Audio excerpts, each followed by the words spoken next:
What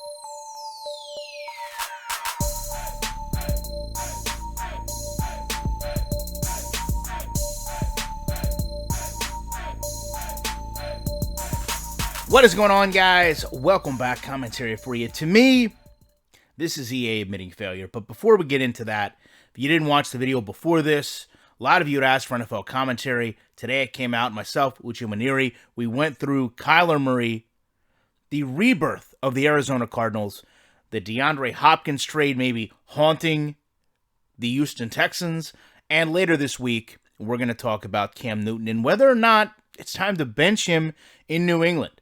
Aside from that, you guys should know by now, I've had the premiere up, almost an 18-minute video with a professional journalist in Canada going over in depth the lawsuit that EA is facing, which I think is going to make a lot of changes to not just Madden Ultimate Team, but how EA presents its game in general. If you go and look at that lawsuit, you don't really have to because we go through such an in-depth look at it, you'll know that they've got a lot of games covered. They've got a lot of questions that EA has to answer, and there's a lot of accountability in that as well. So that'll be premiering tonight at 7:30. In addition to that, you guys should know I will be live on Twitch going through the 2026 Baltimore Paladin season, but obviously we're here to talk about the white flag, if you will. EA coming out today and saying the next generation versions of EA Sports Madden keyword NFL 21 will be available worldwide on December 4th. There's so many things to unpack here. Number one, it really has me interested in how they're going to approach the upgrade for Madden franchise, which we were promised in November. There was a lot of people that thought to themselves that packaging would be done when the game went on to next-gen consoles. It's clear now that as long as they hold true to those dates, that would actually happen before the release of next-gen Madden. Now, if physical copies are printed, which they should be, you would think they're already done. The dual entitlement makes us wonder if you actually need to have a separate disc. That's one of the things a lot of people have talked about and speculated with the actual disc of the game being reverse compatible. Do you actually need to have a separate game or a separate disc? Because with just, a month and a couple weeks away, they would need to be printing new discs. I don't know how people want to look at that. However, it's interesting to note that it very well may be the same exact game from one console generation to the next. We've seen this before with EA Sports as far as getting a majority of the game over. Obviously, Madden 06 was when they were supposed to strip a lot of things down so they could rebuild and carry that into next-gen consoles, Madden 06 next-gen. But we don't see that this year with Madden NFL 21 Next Gen. We got a little taste of that with Madden 25, but for the most part, that was a pretty clean copy and paste. But what we're seeing now is essentially, in my opinion, the most significant thing. The NFL, one of the most popular sports in America, is not going to have a launch title with consoles. Now, I know to some people that may not seem like a big deal, but for the ultimate in casuals, for the business-minded NFL, for them to know that there are two major consoles releasing, to know that those console releases only happen every so many years, and they can't say that their flagship game is available at launch is a problem. Now, you can write that off as a business decision there was a lot of games releasing.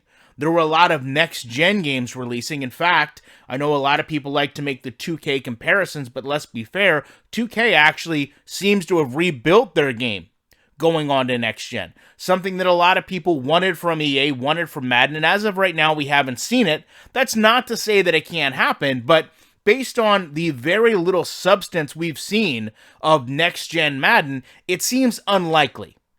Now, I do understand there are some people that are posturing that EA delaying this allows them to kind of have their own time to promote their game, to let the hype of the next-gen console pass down, as well as the hype of those games, and then come out, everything loaded, and show a massive experience and a new birth of a Madden series. But I just feel like, having been in this community for so long, if that really was happening, if that really was the case, if this was all a ruse, if EA was keeping a whole new game, undercovers, not telling one community member, not sharing any asset, and doing so at a time where everyone is working from home, it would have to be one of the most significant video game challenges ever.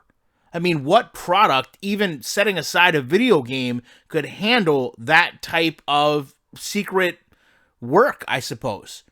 You know, that's not an easy task to perform. Would I love to see it happen? Sure. Is it realistic at this point? I don't think so. I also feel like if that was the case, they would have met today's delay with a reinvigoration and commitment to the community of, we're not going to have this done in time because we've been working on a complete new experience for you, and it set us back quite a bit. But overall, this is the expectation with EA Sports. It is the lowest common denominator of a video game. What can they do the least to incorporate something into a game? And as we've talked about at length all year with all the issues this game has, you continue to see that creep from one aspect of the game to the next. If you want mouthpieces, you get mouthpieces.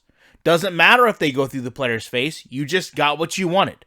Next Gen Madden is not a commitment from EA Sports to make the best NFL football game.